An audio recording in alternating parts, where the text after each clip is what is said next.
guru dengan orang tua murid gitu. Jadi orang tua murid itu latihan. Tapi kata Bu Panca semua wewenang ke Pak Dek kan Pak? Udah dilimpahkan ke sana. Nggak, maksudnya kita ada upaya nggak Pak untuk dari dekanat sendiri untuk menghentikan? Seperti apa Pak upayanya Pak? Ya banyak sih, kan kita buat kegiatan-kegiatan. Oh gitu, kelihatan gitu Pak ya. Tapi kegiatan yang kita lakukan. Tapi hari ini hari Jumat katanya mereka akan tetap berangkat Pak, meskipun dilarang Pak. Itu gimana Pak? Ya di geodesi juga kan udah dilakukan. Oh. Apa penyangsian. Oh, sanksinya apa Pak terberatnya Pak? Ya ada sesuai peraturan akademi. Seperti apa Pak? Ada tuh dibaca di peraturan akademi. Oh, oke, iya. Oke Pak, makasih Pak. kegiatan kemahasiswaan itu perlu ada, tapi kekerasan tidak boleh ada. Kenapa? Untuk beberapa hal bidang studi, program studi itu mempunyai kekerasan khusus. Ya, misalnya, mohon maaf, misalnya saya nggak mau cerita yang lain, cerita bidang saya namanya kehutanan. Nah, kalau sarjana kehutanan itu nggak bisa terampil, nggak bisa keras, nggak bisa mengatasi masalah di hutan dalam waktu dekat, apa jadinya? Misalnya mohon maaf, tidak bisa manjat misalnya. Sementara di hutan dikejar harimau, dikejar babi, terus ada sungai nyebrang, ya, misalnya sungai, dia harus nyebrang dengan tidak ada alat lengkap, dia harus bisa berusaha untuk itu misalnya. Terus satu lagi, ada lagi survival namanya. Survival itu seorang anak kehutanan itu nggak boleh cengeng.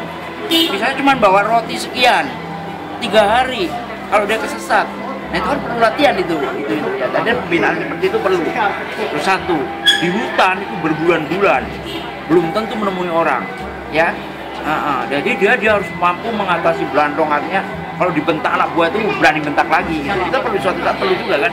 Tidak apalah ya, jangan mengebukan, kekerasan seperti itu tidak ya. Mengalami apa-apa, kalau udah takut gitu gak usah masuk Unila aja, gak usah masuk teknik mesin aja. Kalau mau lembut, masuk jadi PAUD. Berarti secara pendidikan anak usia dini, bukan masalah mendukung, kita harus lihat profesionalisme. Kalau mau lembut, masuklah PAUD. Guru PAUD itu kan harus lembut, anak-anakku sayang. Pendidikan juga gitu, nggak boleh masuk PAUD itu keras, nggak boleh. Jadi yang masuk PAUD itu harus anak-anakku sayang, harus jadi latih. Kalau yang masuk di situ orang keras nggak boleh. Tapi untuk beberapa hal itu harus perlu. Dalam arti bukan penggojolokan ya. Ingat peluncuran beda. Tapi untuk pendidikan tadi itu, misalnya di hutan ya, kita lepas sore misalnya, dia hanya beri bekal air minum sekian, dia harus bisa survive. Kalau saya tuh masih perlu itu hal seperti itu.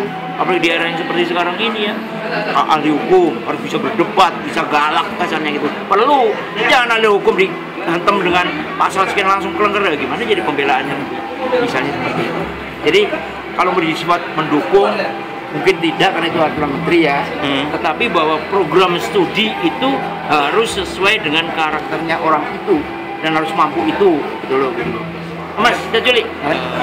Ya, orang visi, orang hukum itu kan harus dari berdebat ya.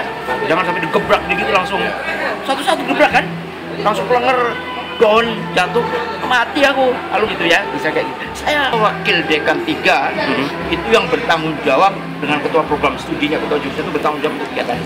Seperti Pak Narto katakan, setiap orang harus ada dosen. Iya. Saya kehutanan saya ikut, tapi juga ikut bentak.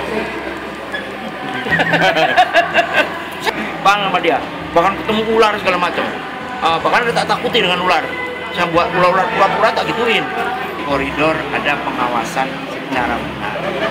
Kalau misalkan ada tindakan kekerasan, Ya kalau itu di luar itu kita hukum itu udah pasti. Kan kita sudah punya aturan. Hukumannya biar 3 aja tahu.